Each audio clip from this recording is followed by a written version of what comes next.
अस्सलाम वालेकुम नाजरीन। प्रोग्राम कम्युनिटी सर्विस फिर TV1 के साथ फ़रा इकबाल एक बार फिर आपके साथ। उम्मीद करती हूँ कि आप लोग खैरियत से होंगे और दुआ गो हूँ कि आप लोग खैरियत से रहें। जैसा कि आप जानते हैं कि कम्युनिटी सर्विस का वंस अ मंथ प्रोग्राम हम इमिग्रेशन अटर्नी मिसबा चौधरी के साथ करते हैं। तो आज हमारी उसी सीरीज़ का दूसरा प्रोग्राम है। मैं यहाँ पर ये बात ज़रूर मेंशन करना चाहती हूँ कि जो बच्चे यंग एज में जो भी लोग माइग्रेट करते हैं, अपना वतन छोड़कर किसी दूसरी जगह आते हैं, मेरे ख्याल में वो बहुत हिम्मत का काम करते हैं, क्योंकि ये आसान काम नहीं होता, और ख़ास तौर पर यंग एज में।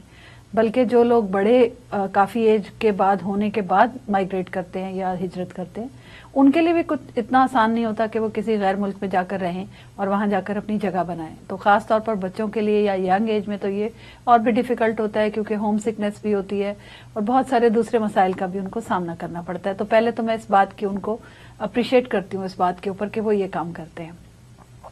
आज का हमारा प्रोग्राम इसी रब्त से है, और हमारा जो टॉपिक है आज का वो इंटरनेशनल स्टूडेंट्स के वीज़ा और उससे रिलेटेड मसाइल से है। तो मैं प्रोग्राम में वेलकम करती हूँ हमारी आज की जो गेस्ट है मिसबा चौधरी, इमिग्रेशन अटर्नी हैं और वैसे भी कम्युनिटी में बड़ा अच्छा एक इंटेलेक्चुअल की हैसियत से जानी और पहचानी जाती हैं। तो अस्सलाम वालेकुम मिसबा जी, कैसी हैं आप? वालेकुम सलाम, बिल्कुल ठीक। आप कैसी हैं फरा? बस आप दिन ब दिन खूबसूरत होती जा रही हैं, मुझे बड़ी फिक्र है इस बात की।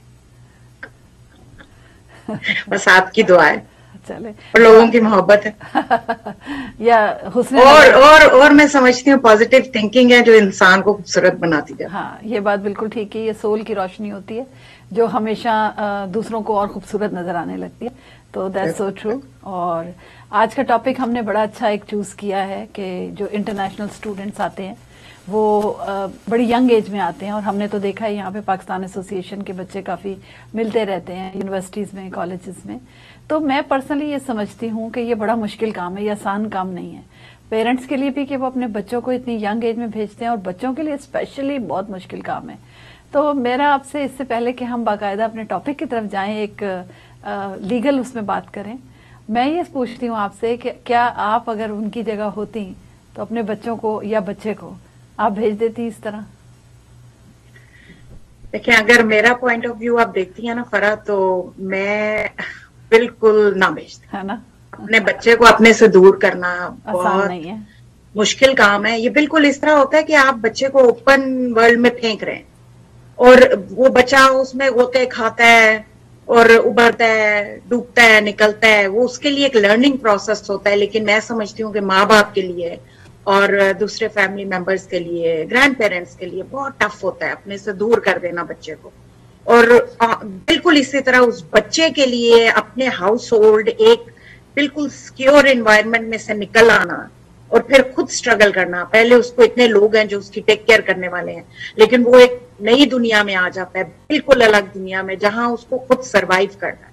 और तो मैं समझती हूँ कि एक बहुत बिल्कुल यंग एज में जी, और बहुत ही एक टफ प्रोसेस है, जो कि जिसमें से वो कुंदन बन के, वो कहते हैं कुंदन सोना कुंदन बन के निकलते हैं। लेकिन ये है कि ये बहुत टफ प्रोसेस है, घर वालों के लिए भी इमोशनल एक बहुत ही स्ट्रेस पैक है उनके लिए। और दूसरा ये कि बहुत इंपॉर्टेंट है कि एक जो उनका सपोर्ट सिस्टम होता है, वो फिर बच्चे इधर अपना सपोर्ट सिस्टम क्रिएट करते हैं। वो जो उनको एक ऑटोमेटिकली फैमिली से मिल रहा होता है वो उनसे छिन जाता है, और फिर वो सपोर्ट सिस्टम कभी पॉजिटिव होता है और कभी नेगेटिव भी हो जाता है। जी बिल्कुल, उसमें से फिर वो जो बच्चा, एक पर्सनालिटी आपकी डेवलप होती है एक प्रैक्टिकल फील्ड में जब आप जाते हैं, और आप अच्छी बातें सीखते हैं, और बिल्कुल नेगेटिव इन्फ्लुएंस भी होता है जिससे आपको बचना होता है।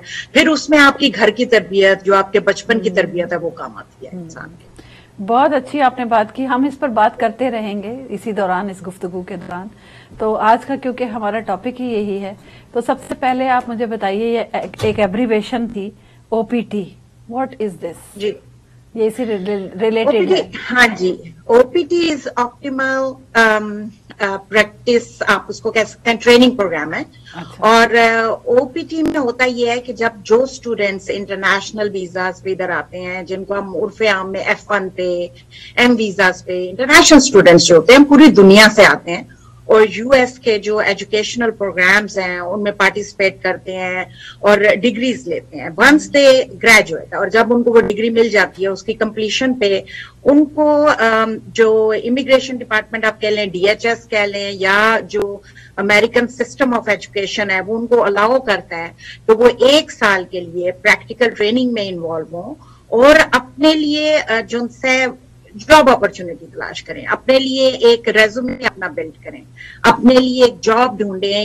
इस सोसाइटी में घुसे जो कॉरपोरेशंस है मुख्तलिफ, उनमें उनको चांस मिलता है कि वो उधर अपनी जॉब्स क्रिएट कर सकें, जॉब्स रिटेन कर सकें। और ये वो जॉब्स होती हैं जो उनकी डिग्री से रिलेटेड है, उनकी एक्सपर्टीज से रिलेटेड है।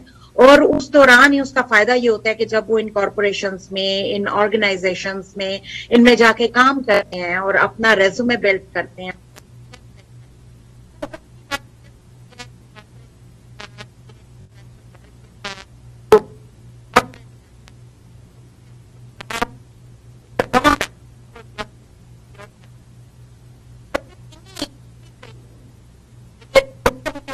तो इनिशियली 1 साल की आपको ट्रेनिंग रेगुलर,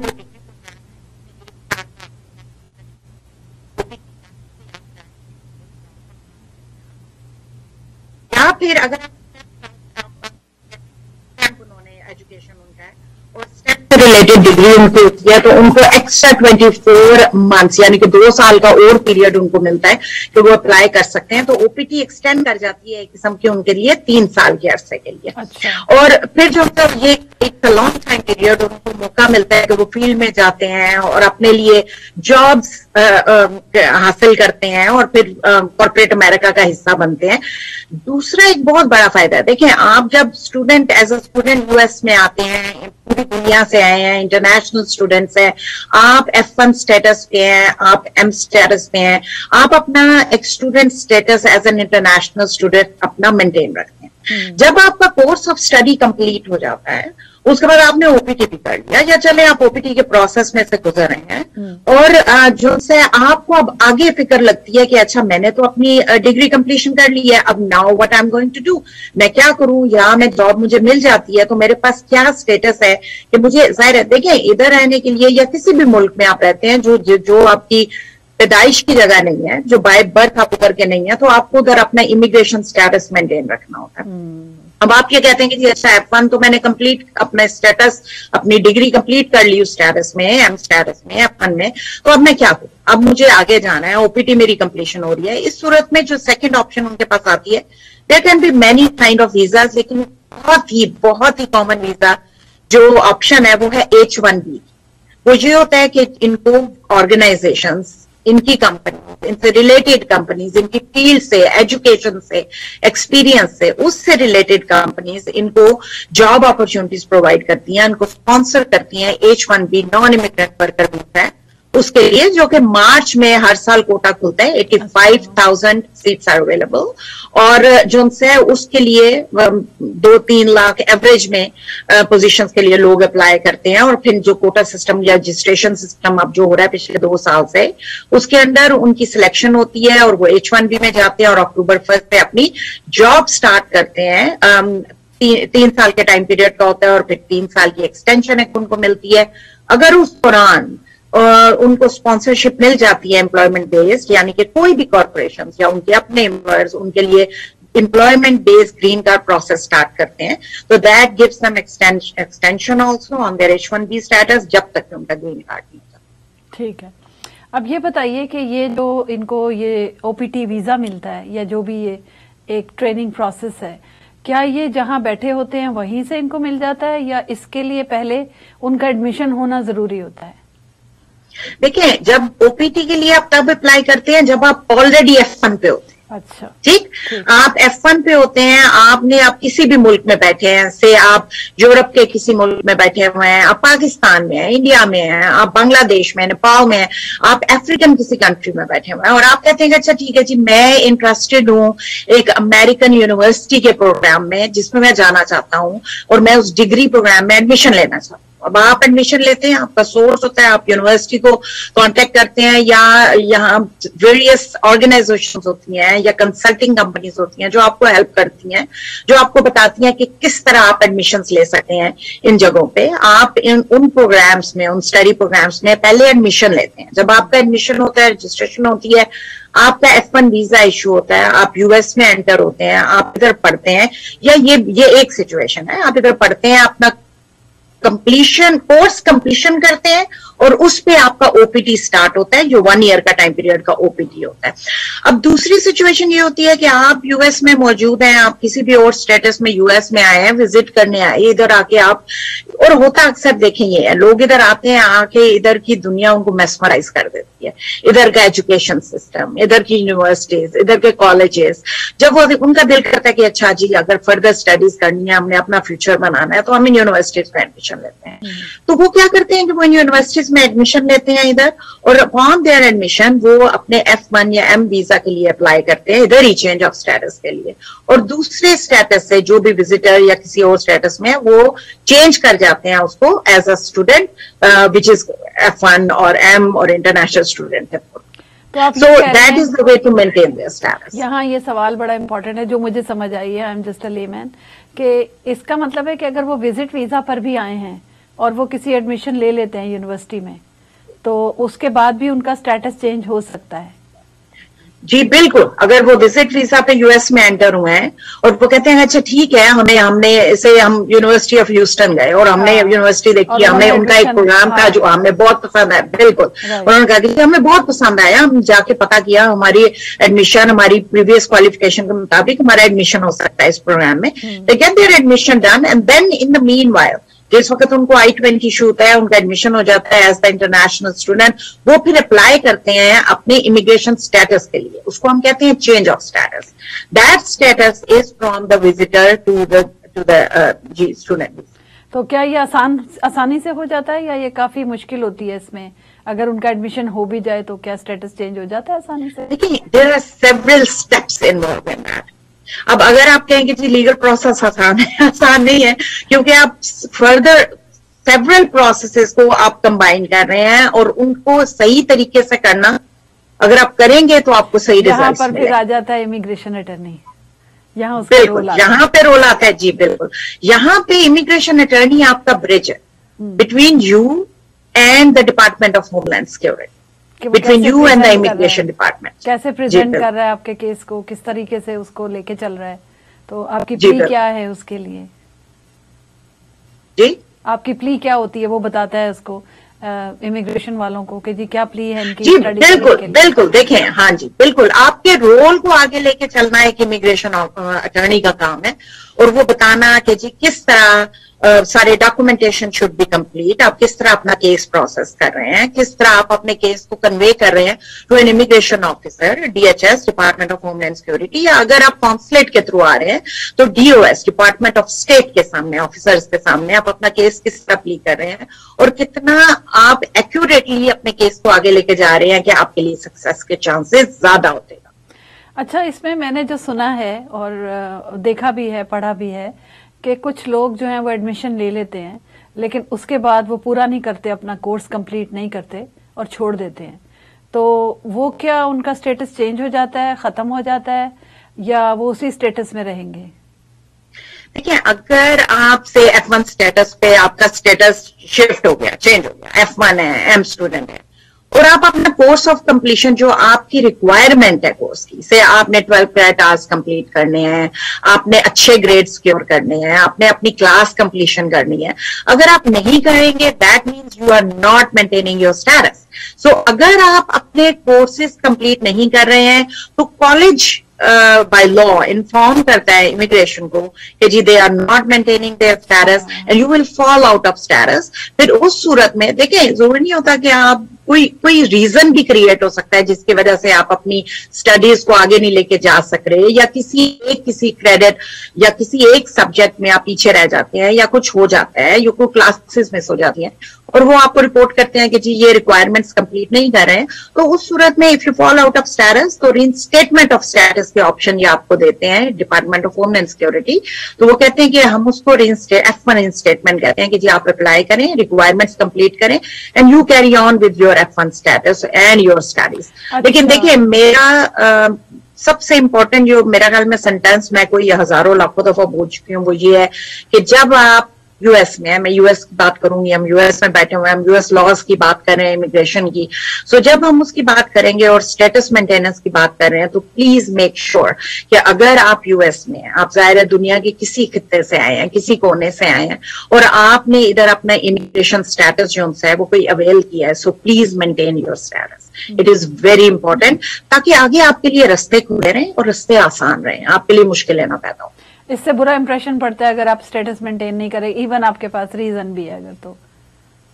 जी बिल्कुल, उसका ये होता है बुरा इंप्रेशन की बात यह है कि आपको फिर उसको वापस उस पटरी पे चढ़ने में काफी मेहनत करनी पड़ती है। इफ समथिंग गोज रॉन्ग उसको करेक्ट करने में फिर काफी एफर्ट लगता है। राइट।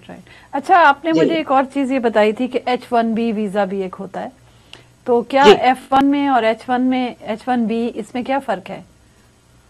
जी देखिए, F1 is the student visa, अच्छा, और H1B is a non immigrant worker visa. ठीक, जब किसी भी स्टेटस में देखिए जरूरी नहीं है कि आप F1 पे हैं, अगर स्टूडेंट हैं तो आप H1B पे जा सकते हैं। आप किसी भी आपने बाहर से एजुकेशन हासिल की है और आपको कोई स्पॉन्सर एम्प्लॉय कॉर्पोरेट अमेरिका से मिल रहा है जो कि यूएस की कंपनी है और वो आपको स्पॉन्सर करना चाह रही है for any position on H1B status, तो yes they can do that. Also, again, H1B can be change of status also, और as well as कि आप कॉन्सुलेट के थ्रू पूरी दुनिया से लोग जो उनसे H1B वीजा स्पॉन्सर होते हैं, उनके इधर के कॉर्पोरेशंस, इधर की कंपनीज, एम्प्लॉयर्स उनको स्पॉन्सर करते हैं, और जब उनके H1B अप्रूव हो जाते हैं तो वो पूरी दुनिया से लोग ट्रेवल करके यूएस में एंटर होते हैं। अब पहले ही होता था, इधर मैं एक बहुत अच्छी खबर सुनाना चाहूंगी जो कि 2022 में गवर्नमेंट ने अनाउंस की है, जो कि इट्स थ्रिलिंग। वो जो लोगों को इस चीज की समझ है उनको समझ है कि इट्स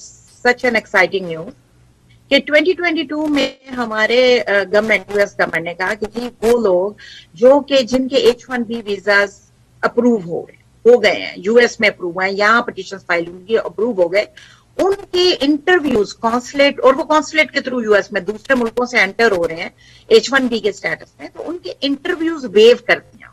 अच्छा, यानी कि उन्होंने कहा कि हम उनके इंटरव्यूज नहीं लेंगे, जो स्टैंपिंग का इंटरव्यू होता है वो नहीं लेंगे, एज लॉन्ग एज उनका H1B स्टेटस अप्रूव हो गया, डिपार्टमेंट ऑफ होमलैंड सिक्योरिटी ने अप्रूव कर दिया।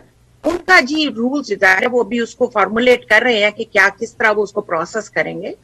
But the way they are saying is that अगर आपका केस, और ये it's not just for the H1B, it's for H1B, it's for H4s, it's for O visa, P visa जो हम artist के वीजा करते हैं, L1, इस तरह के सारे इंट्रा कंपनी वीजा, उनके उन्होंने इंटरव्यूज वेव कर दिए हैं फॉर द ईयर 2022। पूरा साल उन्होंने कहा कि जी जो लोग भी जिनकी इधर पिटिशंस अप्रूव हुई हुई हैं वो उनके हम इंटरव्यूज नहीं करेंगे, कॉन्सुलेट से जो आ रहे हैं, और उनको हम वीजाज इशू करेंगे और वो एंटर हो जाएंगे यूएस में। So it's a big thing, क्योंकि कई हर्डल्स इंटरव्यू, कॉन्सुलेट इंटरव्यू पे क्रिएट होते हैं। कई लोगों के केस यहाँ पे मेरा ये सवाल है आपसे कि ये जब आप कॉन्सुलेट के थ्रू कहती हैं इसका क्या मतलब है, ये थोड़ा वजाहत कर दें इसकी। ये कॉन्सुलेट के थ्रू होता है कि एम्बेसीज और कॉन्सुलेट के थ्रू, देखिए जैसे किसी बंदे ने पहली दफा अमेरिका, अब वो वीजा लेके आएगा, राइट?